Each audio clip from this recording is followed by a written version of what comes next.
దీనికి ముందు షాట్లో ఒకటి చెప్పడం మర్చిపోయాను. ఇక్కడ చూస్తున్నారు కదా books and puzzles. Different set of పిల్లలకి డిఫరెంట్ ఇంట్రెస్ట్లు ఉంటాయి కదా, అలా కార్తీకి యతికకి ఇద్దరికి కామన్ ఇంట్రెస్ట్ ఏంటి అంటే ఈ బుక్స్ ఇంకా పజిల్సే.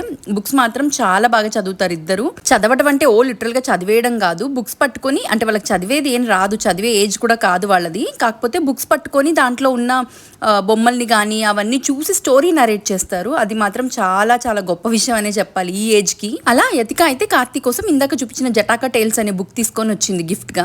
బెడ్ టైమ్ స్టోరీస్ అయితే మ్యాండేటరీ మాకు, ఈదర్ స్టోరీ చెప్పాలి లేదా పాట పాడాలి, అప్పుడే పడుకుంటాడు వాడు. కార్తీక్ బుక్ రీడింగ్ ఎప్పటి నుండి అలవాటు చేశాను అంటే వాడు లైక్ 7-8 months ఉన్నప్పటి నుండి ఒక సెట్ ఆఫ్ బుక్స్ తెచ్చి చూపించడము, అంటే ప్రాపర్ స్టోరీ బుక్స్ అలా కాకుండా ఇన్ జనరల్ అనమాట. కానీ వాడికి బెడ్ టైమ్ స్టోరీస్ ఇవన్నీ చదవాలి లేదా స్టోరీస్ వినాలి అని తెలిసిందైతే టీచర్స్ దగ్గర నుండి, స్కూల్లో జాయిన్ అయ్యాకే. బుక్ రీడింగ్ అనేది చాలా మంచి హ్యాబిట్. ఎవరికైనా గిఫ్ట్ చేయాలంటే కూడా బుక్స్ గిఫ్ట్ చేస్తే ఇంకా మంచిది. కార్తీక్ వచ్చిన ఫస్ట్ బుక్ గిఫ్ట్ ఎవరిచ్చారు అంటే నా ఫ్రెండ్ రమ్య వాళ్ళ బాబు రానా.